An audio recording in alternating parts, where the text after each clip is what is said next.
Alrighty, Uncle Roddus back with another vinyl video. Hey, that's some pretty heavy shit going down there in the background, eh? Interesting little story. Try and reach the damn thing. Yeah, okay, so what you're listening to is Unruly. Self-titled?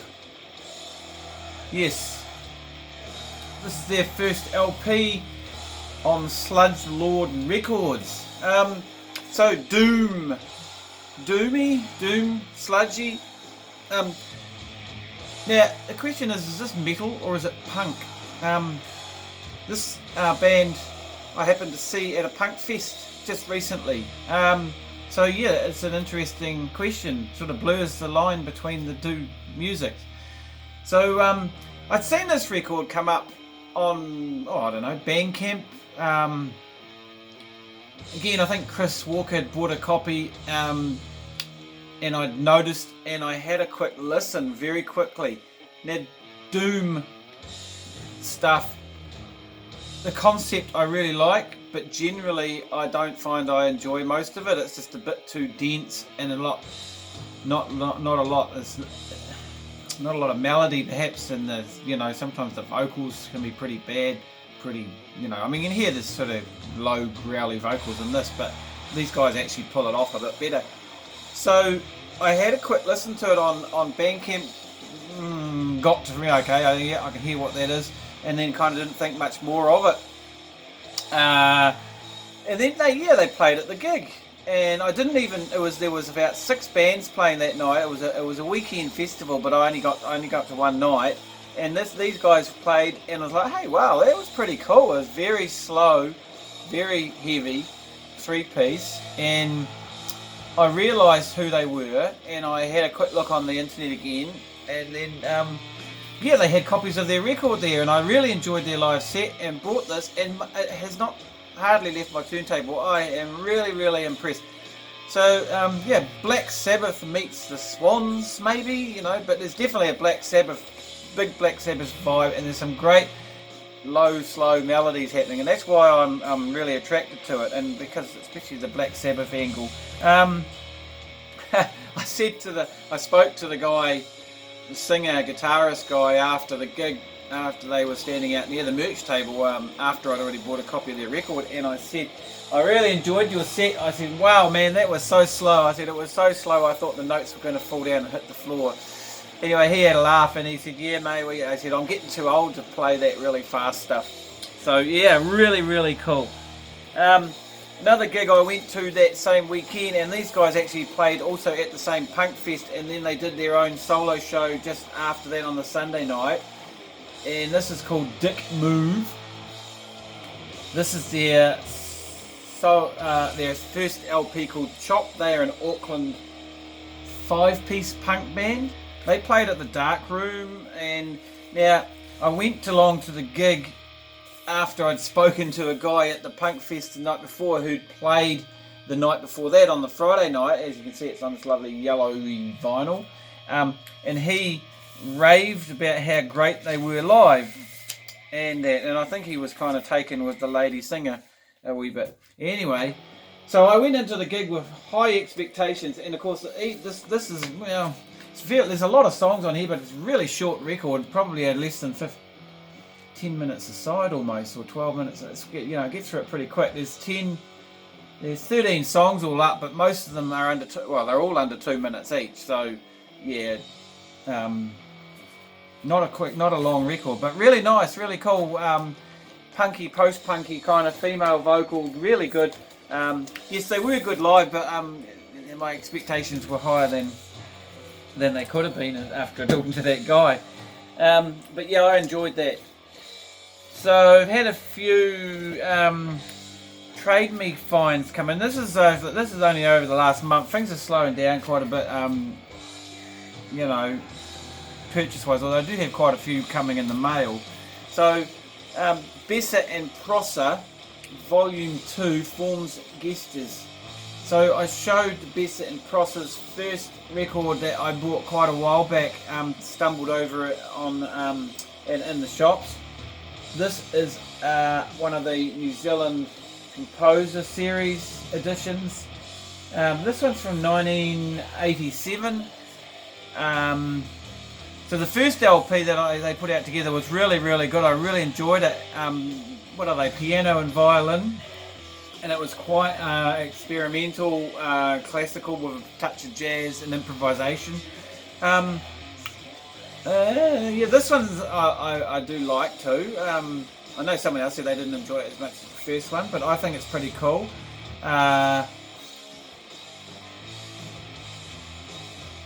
Yeah, I really have enjoyed this. It's better than I thought I would after that comment, but really pleased to find it. Paid a lot more than I paid for the first one. This one's probably a bit rarer by the sound of it. Now here's one I didn't think I'd actually get a copy of. Now they had a crowdfunding type pledge me thing for these. I don't usually go for those because I was, you know, I'm a bit concerned. I remember we had one that went under. A lot of people lost a lot of money, and it is a risky thing.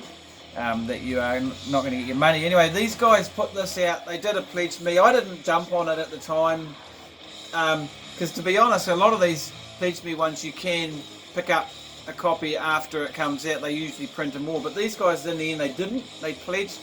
They only printed what was pledged. Pumpkinhead, Sloth. This is the 21st anniversary edition, and it's expanded, I think, a little bit. It originally came out on CD. Now my understanding is they only pledged 60 copies, and then by the time it came out, of course, and that they put out the 60 copies, and that was it. And then it popped up on Discogs. I was having a discussion on Facebook with someone, and it popped up, and I had a quick look, and there it was, from a guy I know in New Zealand I'd bought records off before through Facebook. He was selling copies, so he'd pledged it, he got on there, bought it, and then just to get it out, but he said he didn't really get into the band that much. I never actually picked this up originally when it came out on CD, but I was familiar with them. They were from my hometown of Christchurch, and they were on a compilation on Failsafe Records called Avalanche, I think it was, that I used to have on CD, and I did sell it many years ago. I don't know why, and I wouldn't mind a copy of it again. And so I think Water and Home were the two songs that were on that one, and also Swimming. Swimming was my favourite song of theirs. It's not on here. To be honest, they could have done a double expanded version because they only ever put out one LP and then a bunch of other stuff, and they had put some of the other stuff on here, but not all of it. So they could have probably done a double expanded record and just put their entire catalogue out.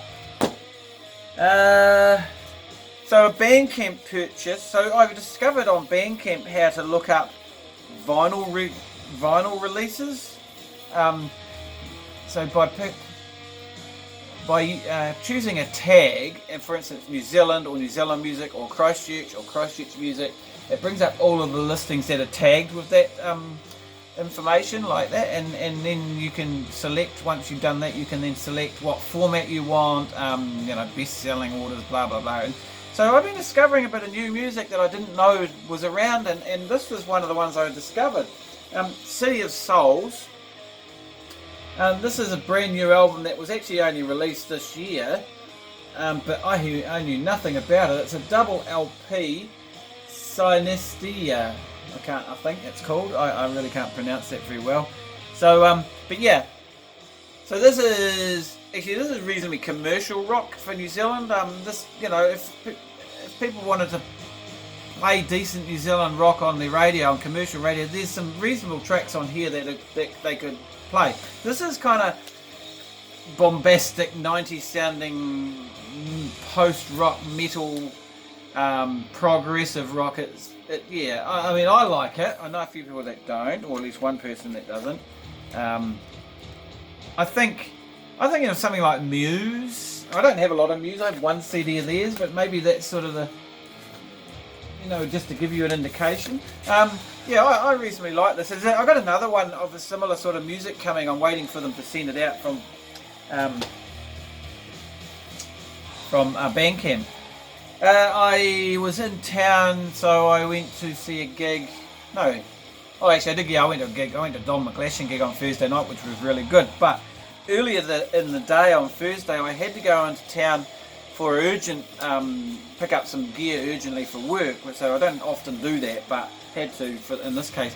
And I had, while I was waiting for the gear to turn up at my wholesalers, I popped into Penny Lane and had a browse for about 30 minutes through the new arrivals bin, and yeah, I found a couple of interesting records. So we don't see this sort of thing around very much here.